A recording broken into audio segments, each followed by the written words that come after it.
Bismillah. Assalamualaikum warahmatullahi wabarakatuh. Alhamdulillah. Alhamdulillahi rabbil alamin. Nahmaduhu wa nasta'inuhu wa nastaghfiruh. Wa na'udzu billahi min syururi anfusina min sayyiati a'malina. May yahdihillahu fala mudilla lahu wa may yudlil fala hadiya lahu. Asyhadu an la ilaha illallah wa asyhadu anna Muhammadan abduhu wa rasuluh. Al-mab'uts rahmatan lil alamin. Ma'syiral muslimin, a'azakumullah. Usikum wa nafsi bi taqwallah faqad faza al-muttaqun. Qad qala Allah ta'ala fi kitabihil karim, ba'da a'udzu billahi minasyaitonir rajim. Bismillahirrahmanirrahim. Ya ayyuhalladzina amanu taqullaha haqqa tuqatih wa la tamutunna illa wa antum muslimun. Wa qala aidan ya ayyuhalladzina amanu taqullaha wa qulu qawlan sadida yuslih lakum a'malakum wa yaghfir lakum dhunubakum wa may yuti'illaha wa rasulahu faqad faza fawzan 'azima. Alhamdulillah, puja dan puji syukur kita panjatkan kehadirat Allah Subhanahu wa taala yang telah memberikan limpahan nikmat, rahmat, inayah dan hidayahnya kepada kita semua, sehingga pada kesempatan yang mulia ini Allah masih memberikan kesempatan kepada kita untuk menjadi hamba-hamba yang beriman, yaitu adalah melaksanakan sholat Jumat dalam rangka membuktikan bahwa kita adalah orang-orang yang meyakini Allah Subhanahu wa taala sebagai Tuhan kita semua, dan kemudian Rasulullah sebagai utusan Allah Subhanahu wa taala. Maka kemudian semoga apa yang diberikan oleh Allah Subhanahu wa taala ini kemudian menjadi amalan yang bernilai tambah, yang mana kemudian kita tidak hanya berhenti dalam menjalankan salat Jumat saja, tetapi kemudian ada amalan-amalan lain yang menjadi tuntunan syariat yang perlu kita laksanakan. Salam serta salawat semoga selalu tercurahkan untuk Nabi kita Muhammad sallallahu alaihi wasallam sebagai potret ideal kehidupan yang menjalankan hidup di muka bumi ini. Sungguh kemudian kita sebagai umat Rasulullah sallallahu alaihi wasallam mengharuskan diri kita untuk berusaha mencontohi cara hidup Rasulullah sallallahu alaihi wasallam. Karena tidak ada contoh yang terbaik yang Allah hadirkan dalam kehidupan ini untuk menjalani hidup dalam rangka meraih kebahagiaan kecuali sebagian besarnya ada pada diri Rasulullah sallallahu alaihi wasallam sebagai nabi penyempurna nabi-nabi sebelumnya. Ikhwani fiddin, a'azakumullah jami'an. Kemudian khatib tidak lupa berwasiat umumnya kepada para jamaah dan khususnya kepada khatib pribadi sendiri, bahwa kemudian kata Allah Subhanahu wa taala, kullu nafsin dha'iqatul maut. Lalu kemudian Rasulullah menyampaikan aktsiru hadhimil ladzat, bahwa kemudian ternyata Allah Subhanahu wa taala menegaskan dalam kalamnya agar kemudian kita berbekal dengan bekal ketakwaan.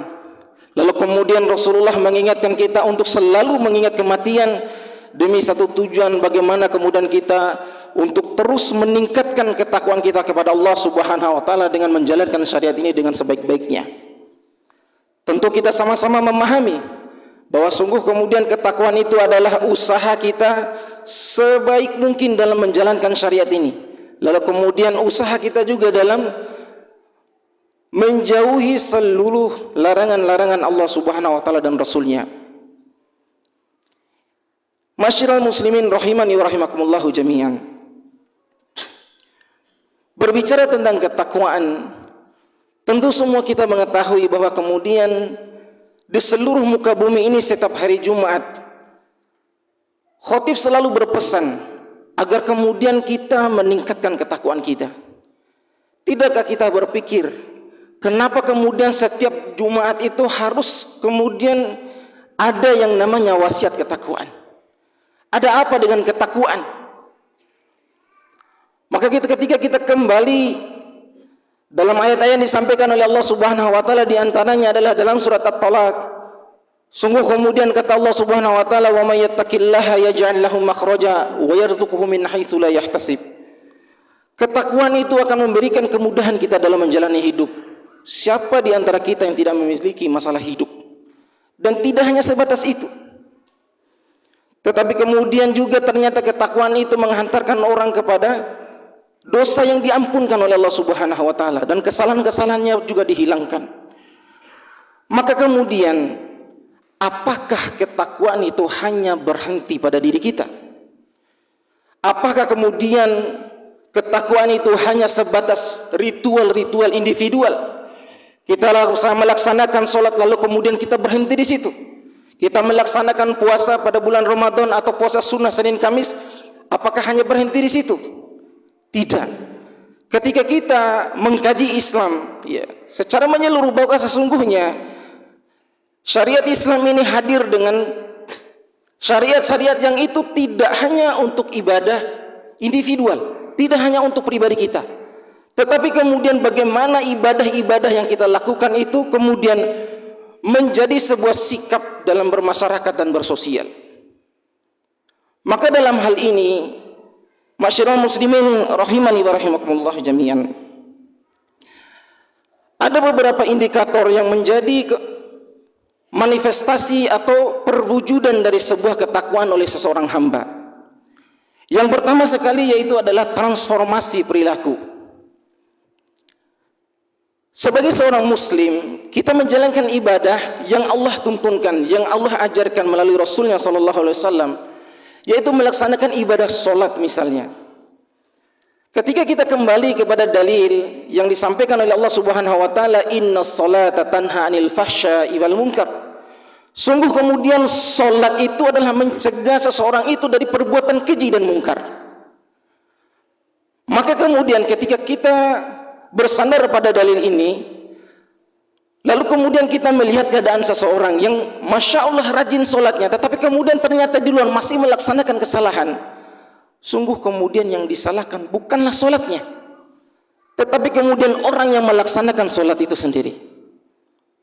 Karena bagaimanapun, apa yang menjadi hal yang disampaikan oleh Allah Subhanahu wa taala itu tidak menjadi sebuah hal yang bertentangan.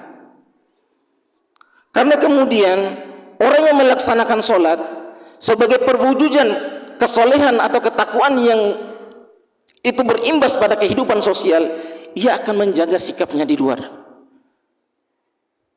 Dia akan berbuat baik di luar. Bukankah kita sama-sama mengetahui bahwa kemudian sholat itu adalah amal yang pertama kali dihisab? Ketika kemudian amalan sholat itu dihisab lalu kemudian sholatnya ternyata rusak, maka kemudian rusaklah amal yang lainnya. Begitu pula sebaliknya, ketika sholatnya baik maka kemudian amalannya pun yang baik. Maka sesungguhnya orang yang sholat seharusnya dia berbuat baik di luar setelah selesai sholat.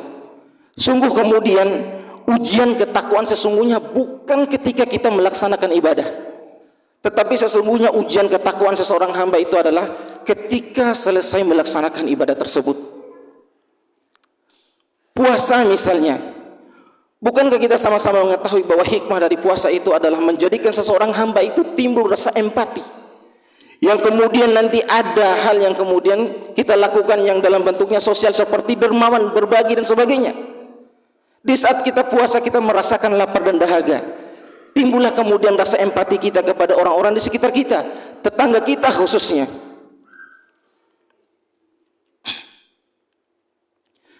Maka ya nafidin arsyadakumullah, ketakwaan seseorang itu tidak hanya berhenti pada ibadah personal saja, tetapi kemudian bagaimana itu transformasinya, terwujudnya itu adalah ketika bersosial dan bermasyarakat.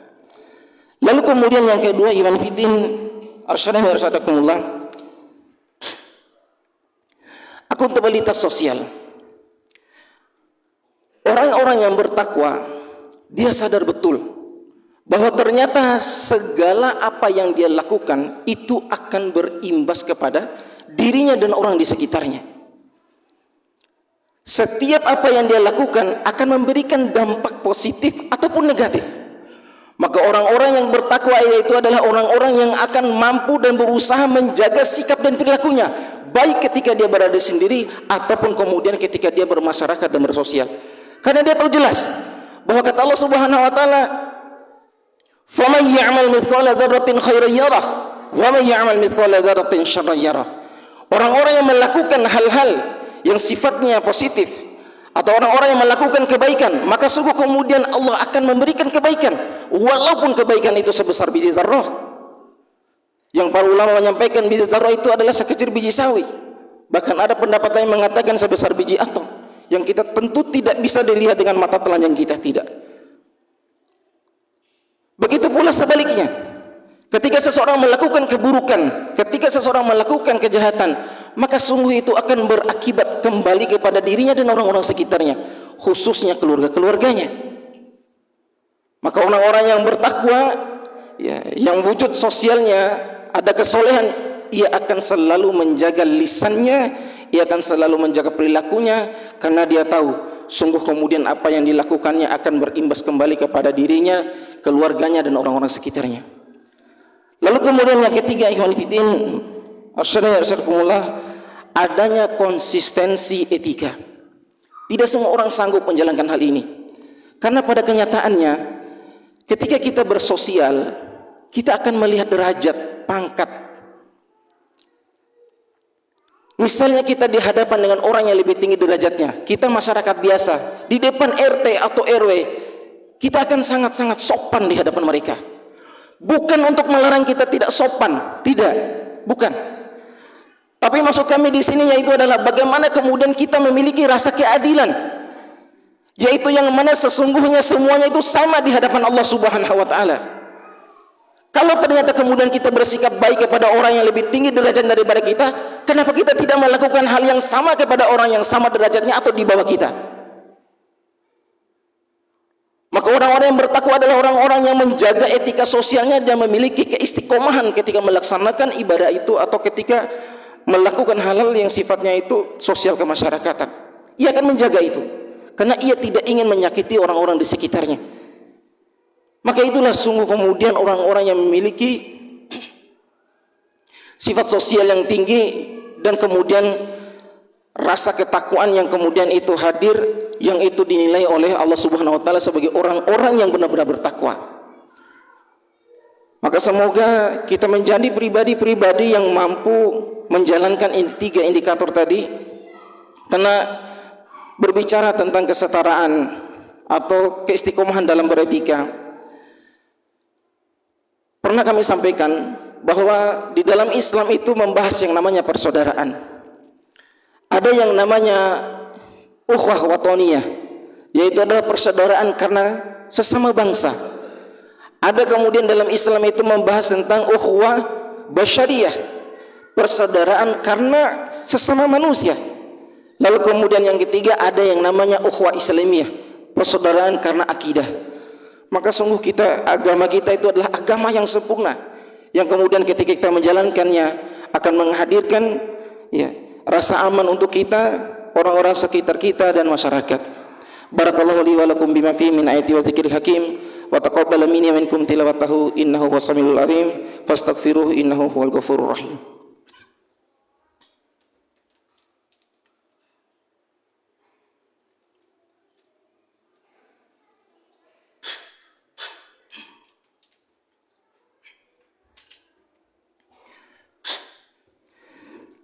Alhamdulillah rabbil alamin, wassalatu wassalamu ala asrafil anbiya'i wal mursalin wa ala alihi wa ashabihi wa man tabi'ahum bi ihsan yaumiddin. Asyhadu an la ilaha illallah wa asyhadu anna Muhammadan abduhu wa rasuluh la nabiyya wa la rasulah ba'da. Masyarul muslimin rahimani wa rahimakumullah. Maka dari itu mari kita bermunajat kepada Allah Subhanahu wa taala agar kemudian kita menjadi pribadi-pribadi yang bertakwa, yang takwanya tidak hanya ada ketika kita beribadah, tetapi juga kemudian kita juga bertakwa ketika kita bermasyarakat dan bersosial. Innallaha wa malaikatahu yusholluna 'alan nabi ya ayyuhalladzina amanu shollu 'alaihi wa sallimu taslima. Allahumma ighfir lil muslimina wal muslimat wal mu'minina wal mu'minat al ahya'i minhum wal amwat innaka sami'un qaribun mujibud da'wat ya qadil hajat. Allahumma ij'alna minasy syakirin was shalihin wal muttaqin wal muhtadin wan najina fid dunya wal akhirah. Allahumma a'inna ala dzikrika wa syukrika wa ala husni ibadatik. Rabbana ighfir lana wa liwalidayna warhamhuma kama rabbawna shaghara. Rabbana zalamna anfusana wa illam taghfir lana la tarhamna lanakunanna minal khasirin. Rabbana atina fid dunya hasanah wa fil akhirati hasanah wa qina adzabannar. Ibadallah, innallaha ya'murukum bil 'adli wal ihsan wa ita'i dzil qurba wa yanha 'anil fahsya'i wal munkari wal baghi ya'idukum la'allakum tadhakkarun. Aqimussalah.